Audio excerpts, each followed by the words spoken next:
Viva! Bem-vindos ao Palavrão, o podcast da Livraria Lelo Porto. O meu nome é Magda Cruz e razão, eis o palavrão que vamos desconstruir.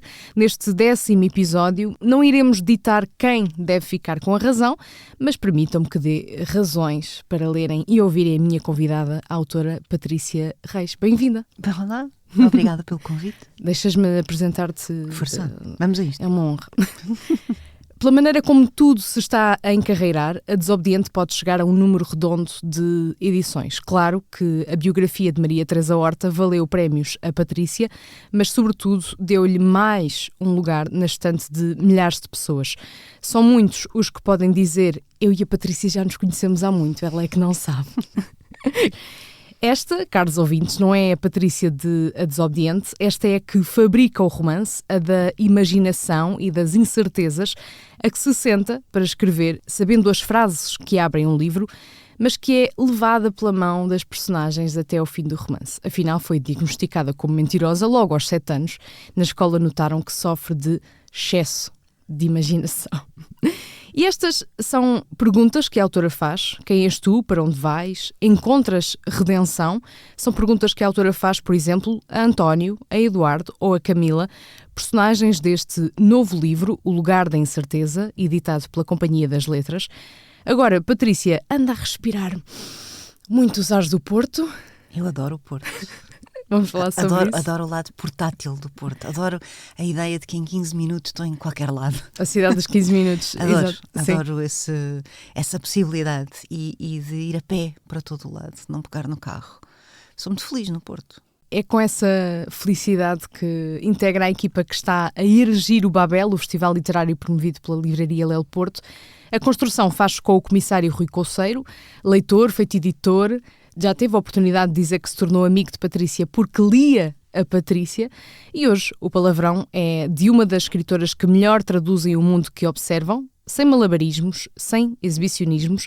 A Patrícia vem hoje nos apresentar o Babel, com 2 L's, e levantar o véu aos autores confirmados no festival que vai encher as praças e ruas do Porto já em junho. Bem-vinda! Obrigada pelo convite. O Babel vai ser incrível, vamos começar já por aí. Tivemos a oportunidade de falar disso no palavrão 2 ou 3 vezes.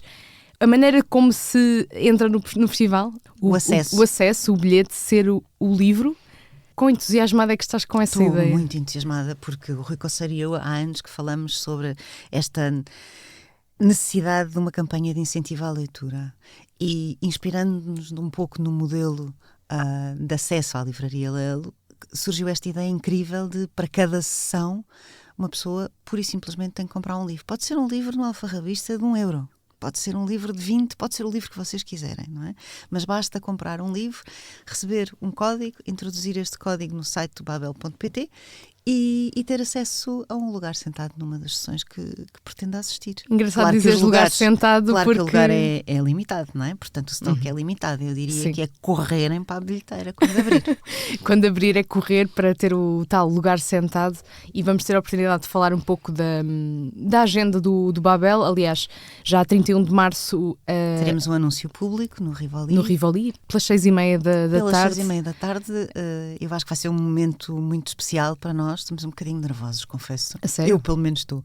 Sim, porque é a antecipação e é ver o tempo a andar e o tempo a correr à nossa frente e isto a materializar-se. Uma coisa é a ideia, e a ideia é sempre incrível, não é? Porque sonhas com uma ilha no Pacífico, não sonhas com as berlengas, não é? Portanto, sonhas em grande e é suposto sonhar-se em grande. E depois materializar e não deixar cair nada. E nisso o Rui Couceiro, que é o comissário e que faz o grande, enorme favor de ser meu amigo, tem sido extraordinário, porque tem sido ele mantém ali o fio condutor e o Pedro Pinto tem mantido também esta constância de vamos a isto, não vamos deixar cair nada, vamos fazer as coisas, vai ser incrível. São pessoas a erigir um sonho, mais do que um sonho, é uma torre que outrora foi grandiosa e que caiu porque as pessoas não se entendiam. E aqui é para nos entendermos a todos. E agora queremos o contrário, não é? Pessoas de todo o mundo vão rumar ao Porto durante esses dias, a começar no dia 24 no dia de São João, um grande dia no Porto, e todas as pessoas vão entender-se, vão entender o autor, vão entender Vão poder, pelo menos, assistir a diferentes momentos literários com grandes nomes da literatura mundial, não é? Prémio Nobel, Salman Rushdie, Margaret Atwood, a Olga Turkos, eu nunca sei dizer este nome como deve ser. Tokarczuk. O filósofo germano-coreano Byung-Chul Han, que vem fazer a conferência de abertura da inauguração do Jardim do Pensamento, mesmo junto ao mosteiro de Lessa do Baliu, e que é uma das vozes mais importantes do mundo neste momento na filosofia, que advoga esta ideia de que nós temos que parar, temos que saber usufruir o vagar. E é engraçado porque faz uma certa ponte para este lugar da incerteza. Sim, tens alertado para a pressa com que vivemos, a necessidade de abrandar. Sim. E o filósofo vai discorrer sobre esse tema.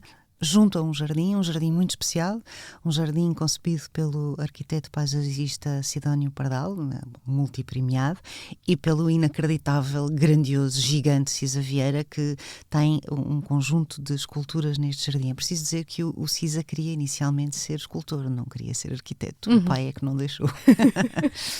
Seguiu por outra via, e ainda bem, temos esse nosso grande Prémio Pritzker para nos orgulharmos, e que de resto também assina a expansão física da Livraria Lel. Deixa-me perguntar-te porque é que é importante ler estes autores, porque afirmaste algo, recentemente apresentaste o teu novo livro, de que vamos falar na Livraria Lel, e disseste algo em que acreditamos também convictamente, que um livro é um gesto político. E se um livro é um gesto político, eu perguntava-te o que é um festival literário promovido por uma livraria. É o maior gesto político de todos. Quer dizer, a cultura importa. Quer dizer, a cultura é a identidade. Quer dizer, a cultura propõe-nos pensamento, propõe-nos ideias, propõe-nos estratégias, propõe-nos caminhos. E isso é o que é a literatura. Na verdade, não é o que é a literatura, Magda. É o que é a cultura. A cultura é uma proposta. Porque vai ser ao redor de todas as artes, não é? Há música, sim, há pintura, há temos exposições. Temos poesia, temos muita poesia, felizmente, que é também um enorme legado dos grandes escritores do Porto. E é preciso não esquecer isso. Porque é um evento nas ruas do Porto, usufruindo do tal conceito dos 15 minutos, não é? De ser uma cidade portátil. Vai estar feito de modo que consigamos assistir a todas as sessões e deslocar-nos para outra sem a perder. Sim. Ou seja, é um cronograma bem pensado nesse sentido, para não perdermos nada. Eu acho que o festival acho que o Babel vai ser claramente um organismo vivo. As pessoas vão poder partilhar com autores, com artistas, vão poder levar livros para casa, vão poder levar, sobretudo, ideias para casa e partilhar. E a cultura é só isto. A cultura é para partilhar, não é na bolha, não é individual e, sobretudo, claro, sim, é elitista. Às vezes, sim, talvez seja, porque muitas vezes implica dinheiro e a maioria das pessoas não o tem. E estas sessões vão provar-te que é possível ter público, qualquer tipo de público, transversal, sem custos, porque na verdade comprares um livro que custa... Um Tio Patinhas. Quanto é que custa um Tio Patinhas no Alfarrabista? No Alfarrabista, se calhar 50 cêntimos. Lá está. €1. Aí ganhaste uma entrada para uma sessão. E tu veres as pessoas com o livro na mão na cidade do Porto durante esta semana de junho vai ser incrível. Não como acessório, mas como bilhete. Sim, como bilhete de entrada para as sessões e também como um gesto político. Não é? Que é um gesto que diz a literatura importa, o pensamento importa, o livro importa. E repara, no livro, eu estou a falar de literatura, mas claro que um livro pode ser ensaio, pode ser biografia, pode ser não ficção, pode ser o que for. Pode ser ficção científica, banda desenhada, novela gráfica, enfim, os géneros são muitos. Mas o que importa é este regresso à ideia de que o livro faz com que nós possamos pensar melhor. Com que nós possamos pensar. As redes sociais fazem exatamente o contrário. E levar o livro no regaço como bilhete de entrada para nos questionarmos. Quando chegar o dia 24 e durante a semana até dia 29 de junho, vamos conseguir reunir perguntas, incertezas, ouvindo estes autores. Já os nomeaste, a Margaret Atwood, o Salman Rushdie, a Olga Tokarczuk e entretanto o Javier Cercas e Byung-Chul Han. O que é que dirias que temos a aprender com estes autores? num discurso recente que preferiste no Correntes de Escritas, até lembras que Atwood diz que a ficção especulativa não prevê o futuro, previne-o. Portanto, estamos ali também a aprender o que não fazer. Os caminhos, não é? Os caminhos à nossa frente. Mas eu acho que a literatura tem isso. A literatura, de novo, é uma proposta. É uma proposta, é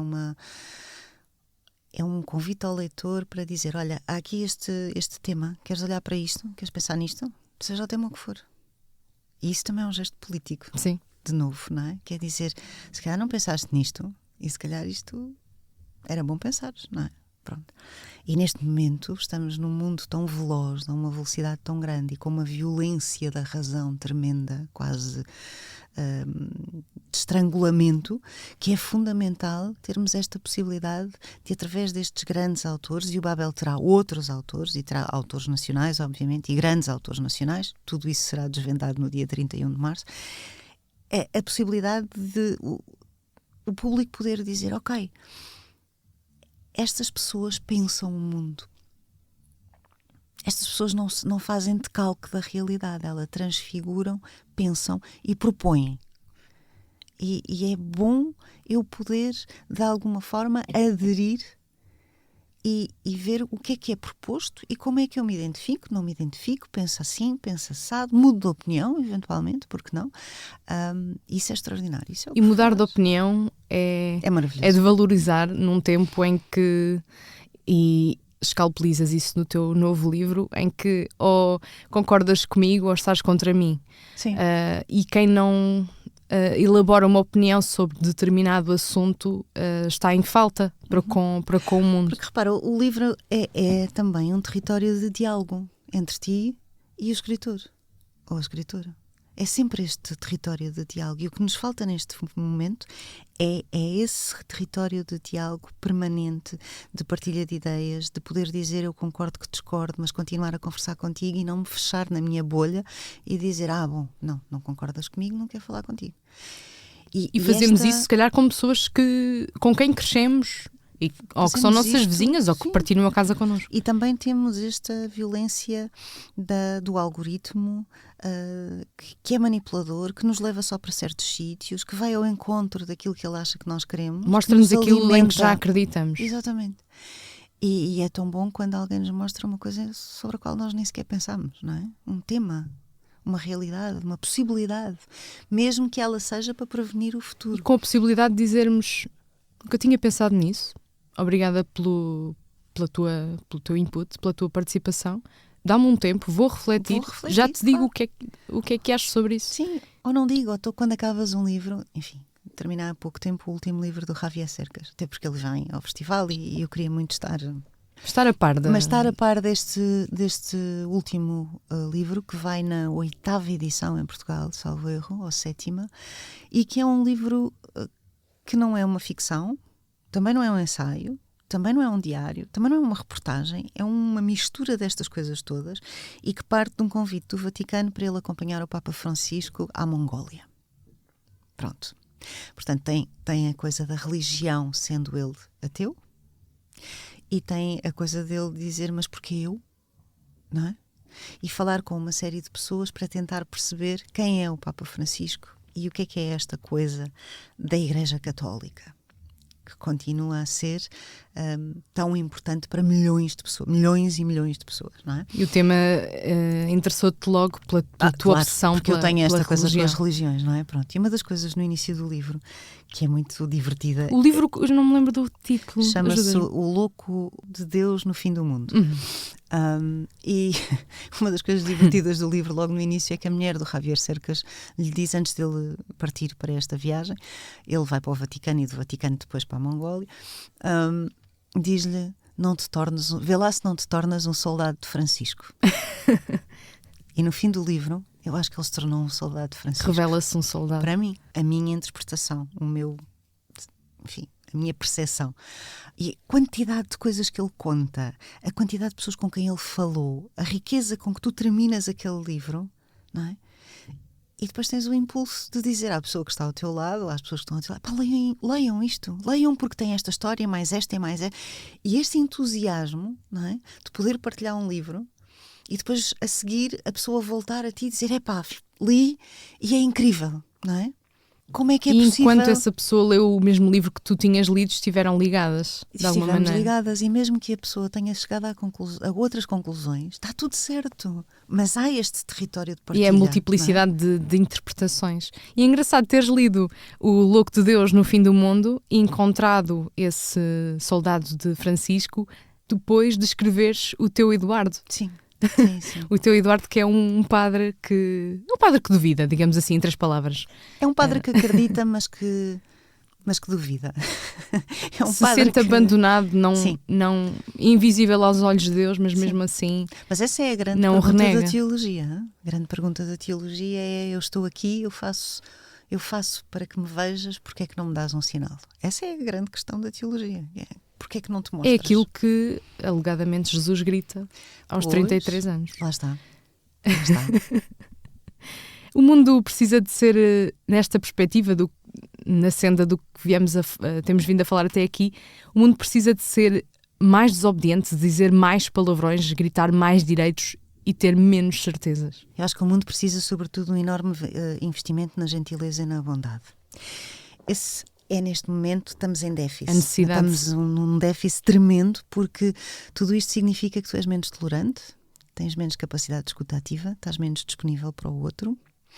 E, portanto, pessoas aí a reivindicar e a bradar aos céus e muitas vezes a difamar e a criticar de uma forma violentíssima e tantas vezes impune, porque se insultam as pessoas nas redes sociais, que parece o esgoto da humanidade por vezes.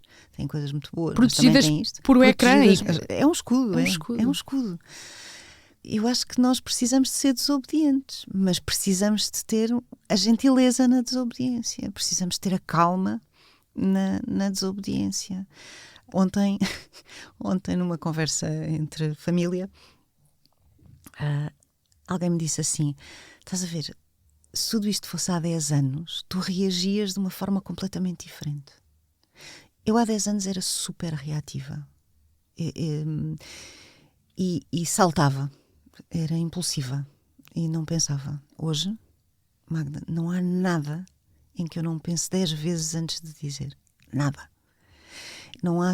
Há situações que eu não tolero hoje. Se alguém desatar aos berros à minha frente, numa situação profissional ou outra, eu levanto-me e vou-me embora. Independentemente de quem seja. Já nem entras em confronto. Não há necessidade. Eu não tenho nenhuma questão com o confronto. Se o confronto for civilizado. Se o confronto for agressivo, obrigado, eu dispenso. Por isso é que eu te digo que o maior investimento e o nosso déficit maior é na gentileza. E é a coisa mais importante do mundo.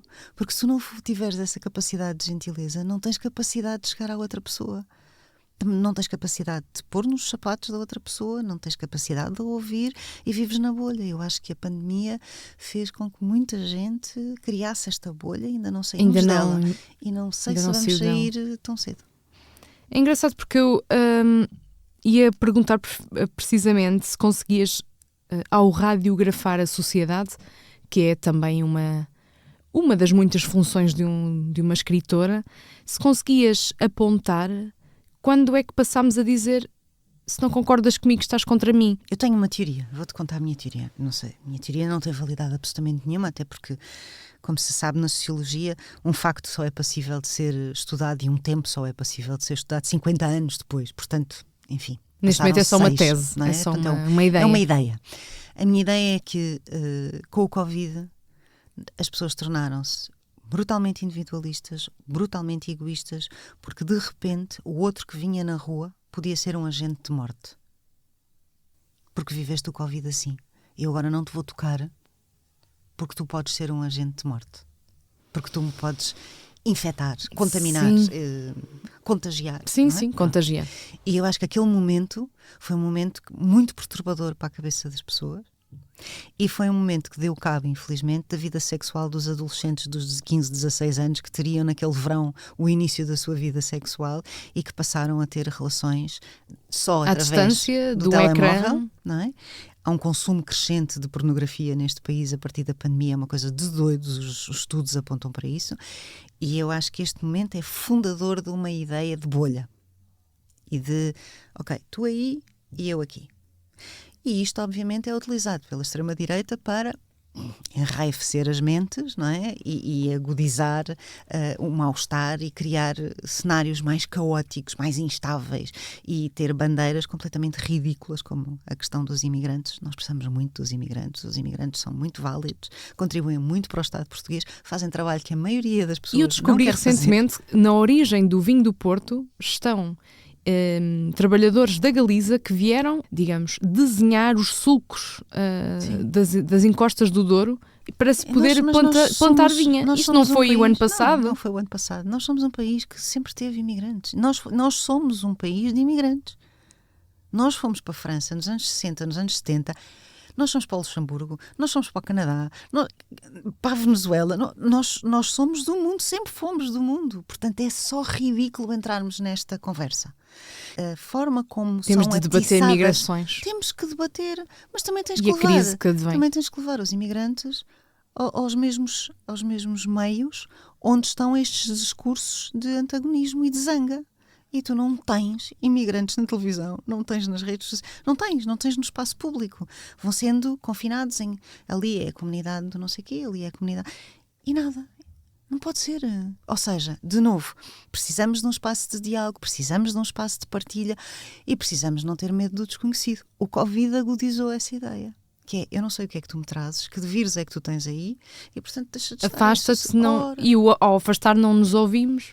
E agora fiquei muito presa a uma coisa que disseste há uns segundos sobre a pornografia. O aumento do consumo de pornografia também cimentou uma ideia na cabeça das pessoas, não quer dizer só homens, mas de certeza mais Sim, homens. São só homens que consomem pornografia. Claro. Ou seja, esbateu-se o conceito de consentimento, porque obviamente que o que mais atrai os consumidores de pornografia é esta pessoa que eu estou aqui a ver, eu estou a entrar na intimidade dela sem... É um poder obsceno que praticam sobre aquelas. E há uma representação, por exemplo, da mulher que é uma representação não de empoderamento, pelo contrário, não é exatamente o contrário. É de submissão, portanto, mas... Tu neste momento tens estes estudos que te dizem que esta geração acha que as mulheres devem obedecer.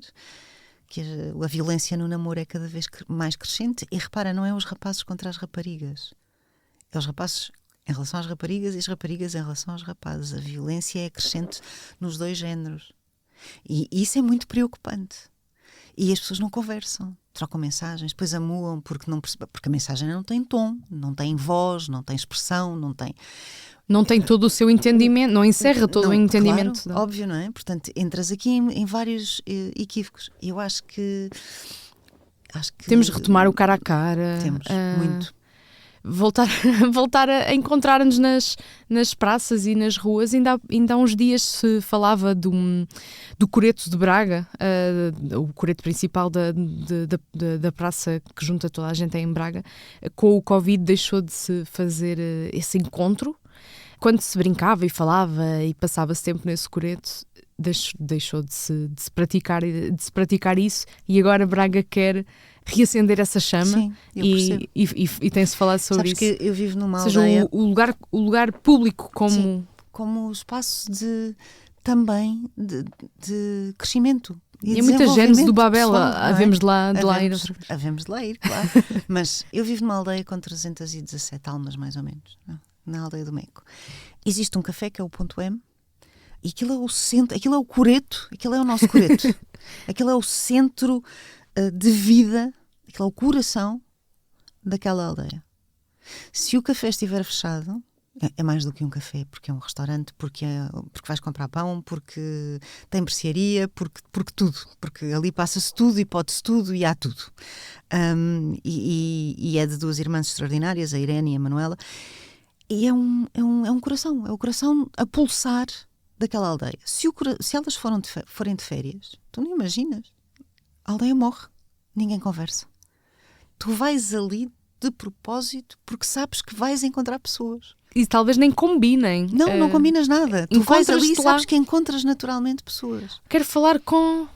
Então vais ao Ponto M. Está ali no Ponto M, de certeza. Está a tomar um pequeno almoço, está a tomar um café, foi lá almoçar, de certeza que foi lá almoçar. Vamos lá almoçar. Eu adoro isso, ter alguma coisa para fazer, levantar e ir ter com a pessoa. E esta ideia de tu chegares e saberes que vais ter um encontro com alguém com quem vais conversar. E vais ficar mais rico, vais saber coisas que não sabias antes. E muitas fofocas da aldeia também. Sobre encontros, Eu, quando estou a ler um livro, e neste caso estou a ler o teu novo livro, O Lugar da Incerteza, quando encontro um certo que adoro, eu desenho uma estrela no canto da página. Não sou muito de fazer aquelas de dobrar a folha. Sim, também não. Faço uma estrelinha. E uma das partes que merecem a minha estrelinha é um dos diálogos entre o psicólogo e o padre.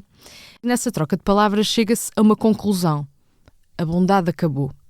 Já discerniste neste episódio sobre isso. Mas se a bondade acabou e reina a razão de cada um, qual é o raciocínio para trazer razão a este palavrão? Em que é que pensaste para... Não, realmente... Vamos falar de entendimentos. Tu vives realmente na violência da razão. A razão tornou-se um palavrão para mim, que é: não me digas que tens razão. Não me digas que tens razão. Pensa lá se tens razão. Pensa comigo se tens razão. Vamos lá discutir então as diferentes perspectivas. Diz-me lá de onde é que tu vens e eu digo-te de onde é que venho e talvez encontremos aqui um caminho. Não me interessa, a mim pessoalmente, não me interessa nada ter razão. Não me interessa nada. Para quê? Não se ganha nada com isso. Mas eu muito facilmente cedo a quem necessita desse palco e desse... Porque há muitas pessoas que necessitam de ter razão e validam-se. De se sentir validadas. Validam-se através disso. Com a sua visão do mundo. Pronto. Se calhar nem estão a ver todas as faces do problema. Não, mas precisam disso. Pronto. E eu cedo muito facilmente. Mas acho que hoje em dia se tornou um enorme palavrão. Porque as pessoas estão aos berras umas com as outras para terem razão, mas por carga d'água. Lá está, voltamos à gentileza, que é o contra-palavrão. Boa! Não é? Sim. Como o contra-monumento do Virgílio Ferreira relativamente aos campos de concentração. É o contra-palavrão. A gentileza é a palavra. E é o rumo. No início desta conversa, e muito tem saltado, não à vista, mas ao ouvido, a bondade, a gentileza. Se já identificámos o problema, queria saber de soluções, não é? Achas que ainda há salvação, ou seja, a arte e até o encontro presencial, esse coreto entre as pessoas, e esse encontro presencial como é o Babel, em torno da literatura, da pintura, da história, da música, podia continuar, da arte, pode ser uma espécie de boia de salvação para uma sociedade autocentrada? Claro, porque é um ato de resistência e é um alerta, é dizer... Atenção, é possível fazer isto de outra maneira. É possível não barrar, é possível não ter extremos, não é? Todos os extremos são isso mesmo, são extremos, não interessa, não é? Porque no meio é onde está a virtude. É onde está a bondade. Não é? Portanto, parece-me que neste momento tu consegues, através da cultura, na sua expressão mais ampla, convidar as pessoas a usufruir, a pensar e, portanto, existe ainda a possibilidade de salvação. As pessoas ainda conseguem estar numa sala a conversar sem pegar no telemóvel. As pessoas ainda conseguem ir a um concerto sem pegar no telemóvel. As pessoas ainda conseguem usufruir e partilhar esse entusiasmo pela peça de teatro que acabaram de ver. Só precisam, se calhar, de se relembrar que sempre houve partilha sem ecrãs, sem... É que eu às vezes estou a ler um livro que eu estou a adorar e penso, e se eu pegar agora no telemóvel? Assim, mas tu estás a adorar o que estás a fazer? Porquê é que vais? Porque nós estamos agora viciados nesta coisa do ir verificar o que é que se passa, não é? Eu dou sempre este exemplo, que é, nós agarramos no telemóvel para ver as redes sociais, tal e qual como aquelas pessoas que sabem que não foram ao supermercado, mas abrem a porta do frigorífico para ver se materializou alguma coisa. Não se passa nada, é sempre a mesma coisa, não é? Mas... E estamos sempre em breaking news. Isto é um estado mental que nos impõe.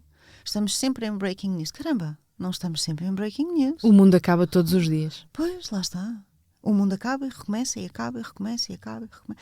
E depois tens estes cenários todos muito catastrofistas e tens monotemas. Agora estamos no monotema do Irão. Portanto, os outros temas todos desaparecem. Como é que é possível? E se reparares... Tu não tens meios de comunicação social a apostar no jornalismo pela positiva. Histórias boas, histórias felizes, histórias de sucesso. E quando o fazem, tem alguém atrás de um escudo. E quando o fazem há leitor, um utilizador por trás do escudo do telemóvel que diz porque é que isto é notícia. Exatamente. E mais ainda tens um problema dramático, que é as pessoas hoje dificilmente conseguem distinguir entre aquilo que é uma notícia e aquilo que é conteúdo. E o jornalismo é notícia. Conteúdo não é feito por jornalistas. Os conteúdos são outra coisa. Os conteúdos são pessoas como, sei lá, influencers. É preciso investir na literacia mediática, como é preciso investir em todos os tipos de literacia. Estavas a falar do telemóvel e eu estava-me a lembrar do excerto, acho que pelo menos há 2 ou 3, em que o psiquiatra, o António, pensa com os seus botões no alto da sua superioridade, no teu lugar da incerteza, que estes meus pacientes estão aqui e não conseguem largar o telemóvel, estão a pagar a consulta e estão sempre a ver o telemóvel. Sim. E ele até dá um exemplo de um paciente que recebeu uma única vez e que atendeu o telefone variedíssimas vezes durante a que sessão. decide, Bom, olha, se diz, não está investido nesta tem consulta, que arranjar outra pessoa, não consigo trabalhar consigo, e a pessoa fica muito alarmada, não, fica ofendida, não é? Só que entretanto o telemóvel toca, ela vai à vida dela, portanto não teve grande oportunidade de confronto. Deixemos aos leitores a capacidade de interpretar esse momento. Eu li uma coisa ontem terrível, que é a primeira coisa que a maioria das pessoas faz neste momento, no mundo, quando acorda, é pegar no telemóvel. Antes de lavar os dentes, antes de pôr os pés no chão, antes de tudo. Um neurocientista talvez te consiga explicar isto melhor do que eu, porque eu não tenho estudos para isto, mas o que isso faz ao cérebro, o aumento do teu cortisol e o estado em que o teu cortisol está quando tu acordas, é terrível. Envia um sinal de alerta logo para o cérebro que acabou de acordar. Estás a danificar, estás a meter traças no teu cérebro e as traças estão-te a comer o cérebro. Estás a pensar cada vez menos. Esta é uma geração cujo coeficiente de inteligência é menor porque se acomoda. Porque, obviamente, nós humanos também somos preguiçosos, não é? Portanto, se a papinha está toda feita, não é? Vamos encontrando detalhes. Se a papinha está toda feita e eu não tenho estímulos para pensar, o teu cérebro vai minguando. Faz parte. Isto não vos preocupa, é que a mim me preocupa muito. E tu, enquanto criadora de literatura, também já nem tens de inventar muito, porque há um outro diálogo entre o Eduardo e o António em que ele... Mas desculpe lá, usa o ChatGPT, inteligência artificial, para escrever os sermões. Eu não, mas há quem faça. Sim, sim. O Papa Leão XIV já veio alertar para não escrevam os sermões com inteligência artificial. Isto tu não imaginas a quantidade de pessoas que utiliza a inteligência artificial para tudo. Quantidade de pessoas que faz terapia através da inteligência artificial. Uma homilia é quase arte. Deveria ser. Deveria ser. Estão a entregar à inteligência artificial a palavra mais... E eu sou ateia. A palavra mais sagrada que há. Mas não é só isso. Equiparar a máquina a Deus. Estão a entregar à inteligência artificial o pensamento. Pois. Estão a dizer, pensa por mim. Resolve por mim. Escreve por mim. Decide por mim. Caramba. Chegámos ao século XXI para isto? Claro que a ficção científica já tinha alertado para este enorme drama da nossa existência, portanto teremos que o combater.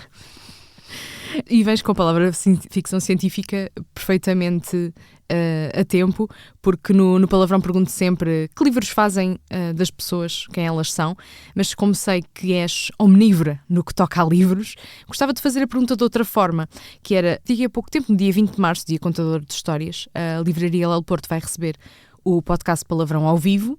Vou conversar com o Nuno M. Jonás de Melo, que é livreiro da Livraria Lelo. A livraria acaba de publicar o livro deste nosso livreiro e é um livreiro de fantasia. Sei que ele também é um grande fã, um grande leitor de ficção científica. Queria desafiar-te ou recomendares um livro neste género, ou deixares uma mensagem para este novo autor. Olha, isso é tudo muito fácil. Motivá-lo a continuar a escrever. A este novo autor, a todos os novos autores. A todos os novos autores. Escrevam. Mas tomem nota disto. Não existem escritores que não sejam bons leitores. Isto é fundamental. Às vezes nos cursos de escrita criativa surgem umas criaturas que me dizem: não, eu não leio, mas quero muito escrever. Porque acham que a escrita lhes dará um status qualquer na vida. E eu digo logo, bom, não é aqui. Um bocadinho como o psiquiatra diz ao seu paciente: vamos interromper a sessão 10 vezes por causa do seu telemóvel, não estou disponível para o ajudar. Eu digo logo, não é comigo. Há um livro escritor sem bagagem literária não E temos Não que, se e pode temos chamar que ler os escritora. nossos pares. Sabes que às vezes eu penso assim, caramba, eu se calhar devia ser aquela escritora mais séria. Pá, eu acho a seriedade ótima, mas se puder evitá-la, melhor. Ok? Pronto. Um dos meus livros Aprecio, mas não é fundadores... para mim. Não, aprecio muito. E há situações em que a tua... Não sendo uma pessoa séria, não sou uma pessoa séria, não cultivo esse lado dramático do escritor que diz umas coisas super inteligentes e filosóficas, cita 10 mortos. Não me interessa nada essa postura, não é quem eu sou. Pronto, gostam, não gostam. Mas a esse novo autor e livreiro, e todos os livreiros deste mundo são quase que pessoas que carregam o equilíbrio do mundo. Os livreiros carregam o equilíbrio do mundo. Os livreiros são muito, muito, muito importantes. Posso dizer, não sei se ele leu, se não leu, irá certamente encontrar com muita facilidade. Há um livro fundador para mim, da Ursula K. Le Guin, um livro escrito em 1963, que se chama O Feiticeiro Terramar. É um livro pequenino, na verdade é uma trilogia, mas este primeiro livro foi absolutamente fundador para mim de uma ideia de dentro de mim, para mim própria, eu posso ser tudo, o bom e o mau. E é um livro que, na verdade, é o avô do Harry Potter. Ou seja, é um mundo onde há uma escola de magia, é um tipo com muito, muito, muito talento, novinho, muito arrogante, que tece um feitiço que lhe é proibido porque vai ler um livro que lhe é proibido através de um desafio que lhe é feito e depois é atacado por uma coisa que o persegue. É um tipo que não fala com as serpentes, mas fala com os dragões. Fundador desse género. Fundador de algumas ideias do Harry Potter. A Ursula K. Le Guin dizia mesmo isso, que era a avó do Harry Potter. E é uma autora inacreditável de fantasia. Muitas pessoas têm tendência a diminuir e a desvalorizar a fantasia e a ficção científica. É uma burrice fazer. Lamento.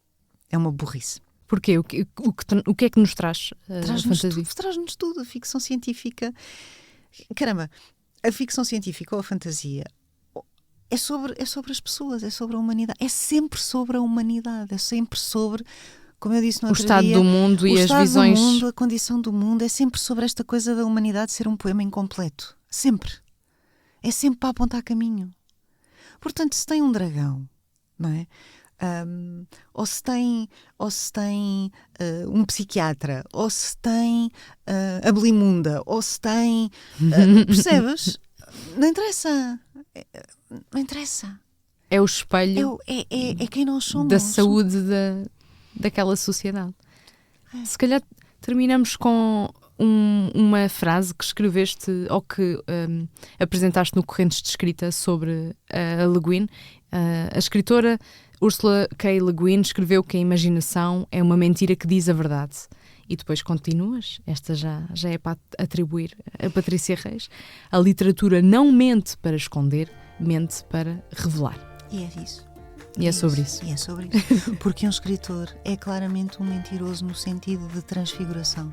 Porque trabalha a imaginação, trabalha a narrativa, trabalha a linguagem. Não é? Não é um decalque da realidade. Por isso é que eu sou tão cética em relação à autoficção. Sou mesmo. Com todo o mérito que possa ter, não é um género ao qual eu consiga aderir com facilidade. Não me interessa tanto. Não acho tão interessante.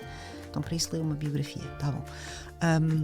Mas é isso. É a literatura construir uma história para que tu possas encontrar um caminho. É só isto. E acabar o livro com incertezas. E acabar o livro com incertezas. Com perguntas. Sempre.